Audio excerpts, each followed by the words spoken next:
ఆంధ్రప్రదేశ్ ప్రభుత్వ అసెంబ్లీలో కొద్దిమంది పెద్దలు చేసిన కామెంట్స్పై మెగాస్టార్ చిరంజీవి గారు స్పందించిన విధానం ఏమవుతుందో అది సత్యం, 100% సత్యం, 100% సత్యం.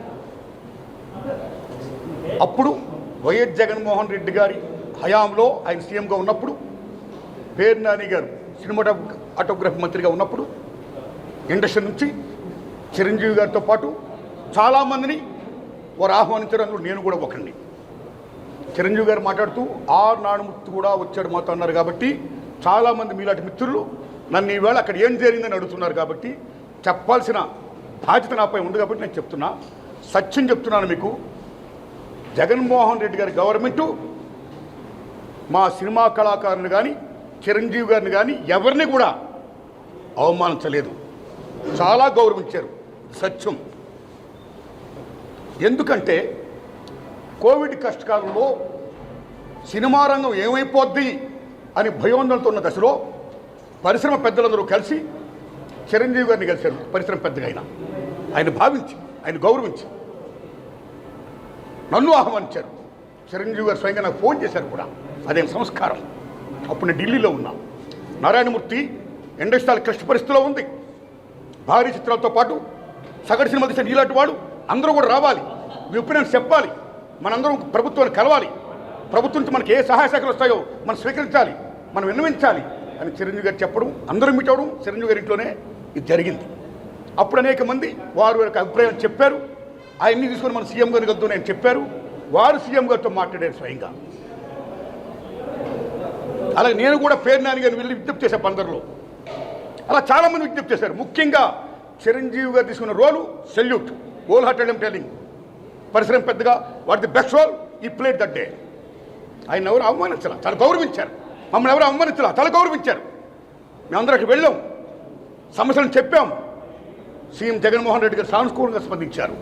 పేరు నాని గారితో మాట్లాడి ఏమేం కావాలో మొత్తం తీసుకోండి అన్నీ మనం చేద్దాం అని కూడా చెప్పారు. ఇది జరిగిన సత్యం అండి, ఇది జరిగిన సత్యం. ఓకే, ఆ సమస్యలు ఇంకా ఉన్నాయి. Still it's going on. ఆయన ప్రభుత్వం ఇప్పుడు లేదు. ఇప్పుడు మన చంద్రబాబు నాయుడు గారి గవర్నమెంట్ వచ్చింది.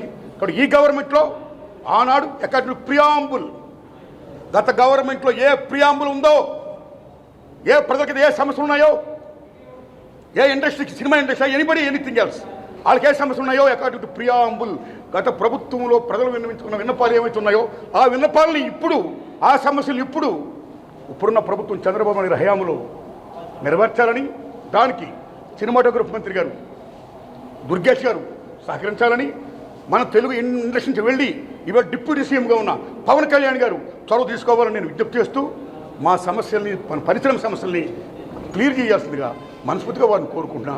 Thanks a lot.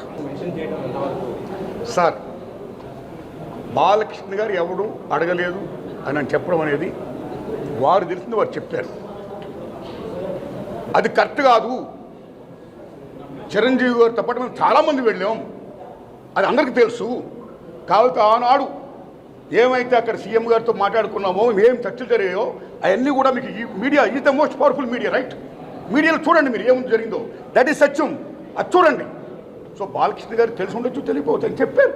సో నేను బాలకృష్ణ గారి గురించి మాట్లాడదలుచుకోవాలా. కానీ చాలామంది మాత్రం అప్పుడు వైఎస్ జగన్మోహన్ రెడ్డి గారి ప్రభుత్వం చిరంజీవి గారిని, సినిమా కళాకారుని అవమానించింది అనే అపప్రద ఏమైతుందో అది చాలా తప్పండి. అలా కామెంట్ చేయకూడదండి. Nobody have no right to assassinate other characters. సత్యం ఇంపార్టెంట్, ట్రూత్ ఇస్ ఇంపార్టెంట్. ఆ ట్రూత్ అప్పుడు ఏ కెమెరా అయితే షూట్ చేసావో అది చూడండి, అది తెలుసుకోండి, జనాన్ని చెప్పండి. That's all. సినిమా టికెట్లు పదే పెంచడం రేట్లు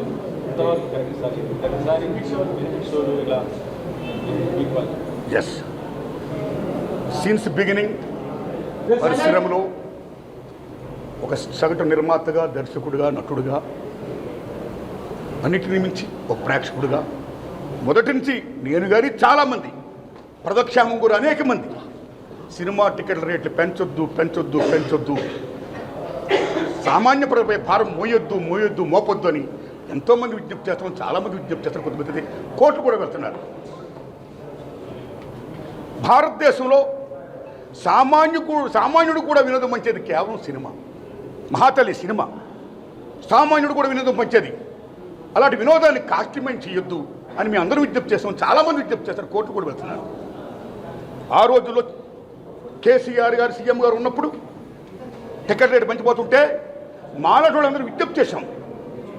మా విజ్ఞప్తిని మన్నించి కేసీఆర్ గారు అప్పుడు టికెట్ రేటు పెంచలా. కానీ తర్వాత అదే గవర్నమెంట్లో కొద్దిమంది వెళ్ళి ప్రొడక్షన్ కాస్ట్ ఎక్కువైపోతుందండి, టికెట్ రేట్స్ కన్నా పెంచకపోతే మేము కోరుకోవడం కష్టం అని కొన్ని విజ్ఞప్తి చేయడం వల్ల మళ్ళీ అగైన్ టికెట్ రేట్లు పెంచారు.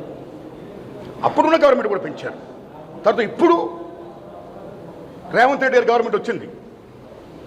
రేవంత్ రెడ్డి గారి గవర్నమెంట్ వచ్చిన తర్వాత అగైన్ ఈ టికెట్ రేట్ పెంచడం అనేది స్టిల్ గోయింగ్ ఆన్. ఇది కరెక్ట్ కాదు. ఎందుకంటే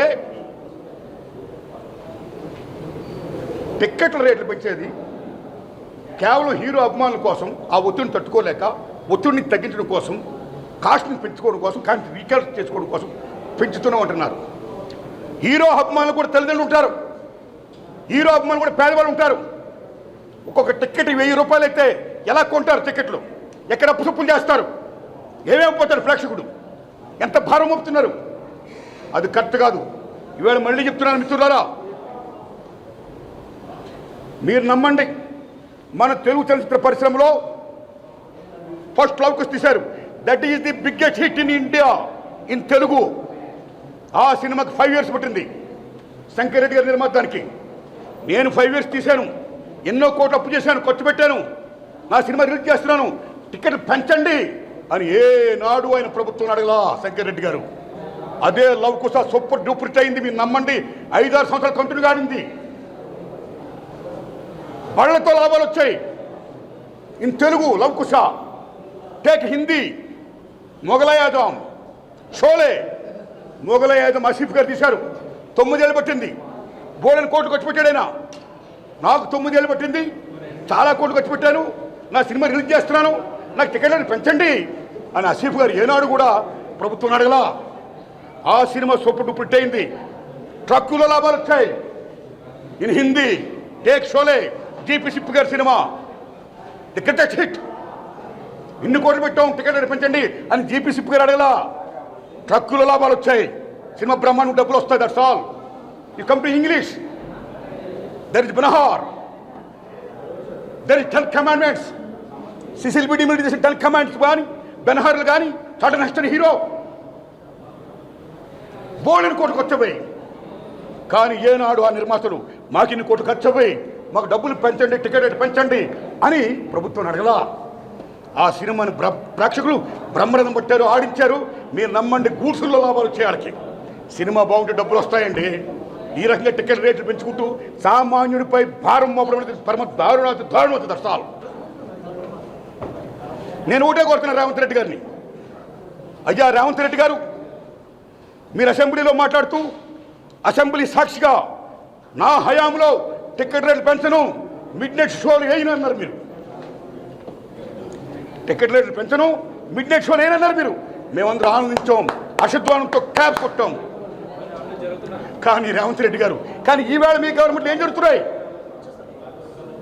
గత గవర్నమెంట్లకి మీ గవర్నమెంట్ కూడా ఎవరైతే వచ్చి వాళ్ళు నష్టాలు చెప్పుకుంటున్నారో, మాకు ఇంత ఖర్చు అయిపోయింది, టికెట్ రేటు పెంచకపోతే మాకు గతి లేదు అని అంటున్నారో, మీరు వెంటనే ఇమ్మీడియట్గా వాళ్ళందరికీ టికెట్ రేటు పెంచుకోమని మీరు జీవో పాస్ చేస్తున్నారు. ఇక్కడ మీరే కాదు, అక్కడ ఆంధ్రప్రదేశ్ గవర్నమెంట్ కూడా 2 రాష్ట్ర ప్రభుత్వాలు ఇలా టికెట్ రేటు పెంచడం అనేది దారుణం. మీరు ప్రజలను మన్నించండి, సగటు ప్రేక్షకులను మన్నించండి. మీ డిమాండ్ ఫ్రమ్ ద పీపుల్, వాళ్ళని మన్నించండి. డబ్బులు అయిపోతే మన మిగతా సినిమాలు ఎక్కడ చూస్తారు? వాళ్ళు అప్పు సొప్పు చేస్తే ఇంత డబ్బు పెట్టేసి చూస్తే మిగతా సినిమాలు ఎక్కడ చూస్తారు వాళ్ళు? తర్వాత చూద్దాంలే, మనం ఓటీటీ చూద్దాంలో ఎక్కడ చూద్దాం ఉంటారు. మిగతా సినిమాలు చాలా డ్యామేజ్ అయిపోతుంది. అది ఒక రకంగా చెప్పాలంటే టికెట్ రేటు పెంపకం అనేది సగటు ప్రేక్షకుడిపై భారం మోపడమే కాదు, అభిమానుల యొక్క రక్తాన్ని జరగలా పిప్పేయడమే కాదు, సగటు చిత్ర నిర్మాతలను కూడా చాలా డ్యామేజ్ చేస్తున్నారు. అది కరెక్ట్ కాదు. ప్రేక్షకుడి ముందు మనం కాపాడుకోవాలి. ప్రేక్షక దేవుడు అంటాం మనం. సినిమా అనేది తీసేవాడు, చూసేవాడు, చూపించే సినిమా. అందుకే సినిమా ఇండస్ట్రీ పరిశ్రమ నిర్మాతతో పాటు, దర్శకులతో పాటు, 24 క్రాఫ్ట్స్తో పాటు వాళ్ళు ఎంత ఇంపార్టెంటో, ప్రేక్షక దేవుళ్ళు ఎంత ఇంపార్టెంటో, వాళ్ళిద్దరికి మధ్య సంధానకర్తగా ఉండే సినిమా థియేటర్లు అంటే దేవాలయాలు. అది అంత ఇంపార్టెంట్. కాబట్టి సినిమా ఇండస్ట్రీ మనుగడ సాగించాలంటే అందరం బాగుండాలంటే దయించి రేవంత్ రెడ్డి గారు, చంద్రబాబు నాయుడు గారు దయించి టికెట్ రేట్ పెంచకండి సార్. మీకు హంబుల్ రిక్వెస్ట్ చేస్తున్నా, దండం పెడుతున్నా. సగటు ప్రేక్షకులు మీరు గౌరవించండి sir. You must respect the people. My whole heartedly I'm requesting you. Please please. Thank you.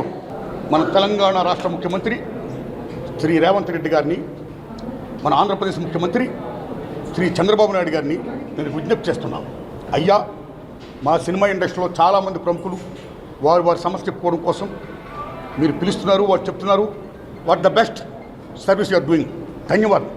Industry development కోసం వాట్ ది బెస్ట్ కాంట్రిబ్యూషన్ మేము చేస్తామని చెప్తున్నారు. ధన్యవాదం.